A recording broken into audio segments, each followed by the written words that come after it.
Hello everybody, we're back. We're gonna do step 6 today, and this one's about listing papers. So Christy's gonna go ahead and talk to us about listing papers. Yes, so in California we call it the Residential Listing Agreement, or the RLA, and that covers like your list price, how long your home will be listed, and in contract with the broker. So this is a contract between the seller and the broker and the broker's agents. Commission, length of time your home would be on the market. So this is the paperwork now that you have decided you're going to sell on the market, you're using a broker or an agent, and now you want it to be marketed to all the buyers that are out there. And we have a few questions we're going to go over that our clients ask us pretty much right up front, so you can get an idea of how, if you work with us, how that would go. Right, and so the first question is, what is a listing period, and can that be changed? So typically you sign an agreement that lasts for a certain amount of time. Yes, and in our team, we encourage a 6-month listing period. That can be extended. Every situation is different. Sometimes people want to do a shorter one. It just depends on the client, depends on the situation. We try to make a decision that's the best for our clients, but the standard on our team has been a 6-month listing period. And yes, it can be changed, sometimes extended, sometimes shortened. That's usually the first one. Yep, and one of the first ones. This is always a big one too. What is the commission rate, and is it negotiable? And that's changed quite a bit for us in the last few years, so yeah. Christy can talk about that too. Yes, so there's 2 parts to it now. The commission is always negotiable in the state of California, and with the listing agreement, we are only going to talk about the commission that the seller would pay the broker that's listing the property. So that is usually negotiated by a percent of the purchase price. Most of our sellers, and I'm just going to speak to what we do, are happy with 2.5% of the purchase price to our team. So we are a big team. We have admin. So it doesn't all go to Drew and I. If you're listing with us, it goes to a lot of people. I wish. So, and that covers with us, that also covers photography and our marketing and showing agent. There's a lot that goes into that.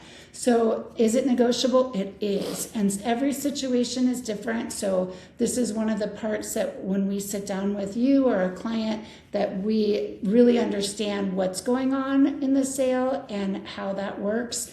But I would say most of our sellers are happy doing 2.5% to us. And so is the buyer's agent compensation included or separate to the listing agreement? This is the standard question going on. This is the new part. This is the new part.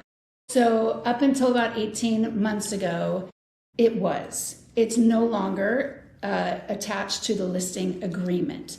Now the buyer's broker's commission is negotiated in the residential purchase agreement, which is once you get an offer, it's actually in that offer. Now, we're still seeing here in California, or at least in Southern California and most of the deals we've done, that sellers are still open to paying that commission, but there is not an agreement through the listing agreement. It is through the residential purchase agreement. And there is a whole other part we'll do in another video, but the buyers actually do end up signing a buyer-broker agreement that has to go along with the offers now. So that is completely what we would call decoupled the commissions, which does allow for negotiation. And that is always, again, negotiated because it's in the residential purchase agreement. Most people are asking for 3% or 2.5% to go to the buyer's broker, but that is up to the seller to decide. So you get to decide, and we can help you to make those decisions as well as so this big change that came along, it's a change in paperwork. In the practical world, we haven't seen a big difference as far as commissions being paid. No, and I actually personally like the change. Some people might say that's crazy, but I like that everything is really spelled out so that the buyers, everyone can see in the agreement what is going on and what the buyer's agent is being paid. And so what a lot of sellers do is they position their house on the market knowing that they may be also paying the buyer's broker's commission as well.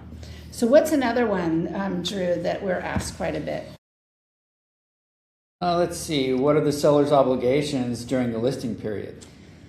Yeah, and so that varies often between what's going on if the seller lives in the house or doesn't, but generally we do require that the electricity's on, the water is on, the home's available for showing. Now sometimes if you live in the home or you have tenants, we follow the rules of 24-hour notice, but to be able to provide that the home is available, that the landscaping is maintenance, the pool is maintenance, so anything that goes along with the house being maintenance that we require the seller to do.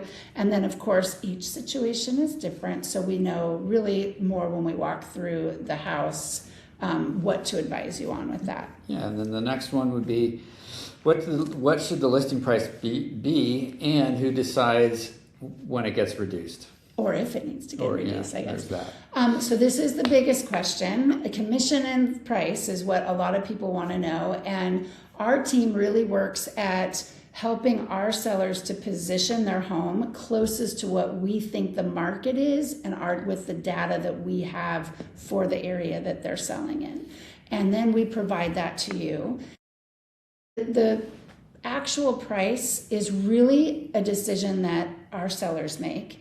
And I also encourage our clients to remember that we're using data, we're giving you what we think is the best idea and data for positioning your house, but it's a marketing tool to let all the buyers know what price you're interested in negotiating around. And so as far as price reduction, so the price reduction question, right? It all depends on the situation. Sometimes people are okay with their home sitting for a little while because they have the ability to do that. Sometimes they need to get it going. So those conversations happen right when we're doing this listing period, so we can set the expectation of that. And then we would come to our seller and say, okay, we've been on the market, say 30 days. Are you guys comfortable sitting at this price? I think, we're seeing that, if we lower it a little bit, we might get a little bit more activity. And that is always up to the seller. Yeah. Because I can't spend their money for them, so we don't take on that obligation. But so that's the conversation. Yeah, I would say even within the first 14 days that a home is on the market, we have a really good idea of what is happening in the market. So, and whether or not the house is really priced at market. There's not a hard line of how much time, because each neighborhood, each house, each price point might be a little bit different. So we work with you on that. There are some neighborhoods right now that, I know for sure right now if you put a detached house on the market in University City, even Carmel Valley, and this is all in San Diego County, you would probably know within the first weekend whether or not the house was priced right for the market to sell right away. So it just depends, but we do guide our clients through all of that. And there are a lot of other things that go on in the listing papers that are different things that pertain to different situations. So we sit down with you either at your house when we walk through or here in the office, which is where we do all of our videos, which is right in the lovely area of downtown La Jolla in the arcade building, and we go through all the paperwork. Yeah. And it's very helpful to have, it's so boring, really. A lot of our clients tell us the contracts are so boring. Do I really have to read this whole contract? And so I like to bring everybody in, and I go through it. I was a school teacher, as Drew likes to tell people, so it's really, I like to be able to go through and make sure everybody understands the contract that you're signing. Right, because this is a big change and a big decision being made, so we want to make sure we're very thorough about that. And it is something that if you can do it with us in our office, it's very, very helpful.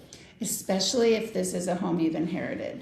If you have not, some people have had a lot of experience with selling homes after, and they've inherited a home. And there are a lot of our clients who have had not really or maybe their experience in selling a home was 20 years ago or 15 years ago, and the process is somewhat the same, but the listing papers are different.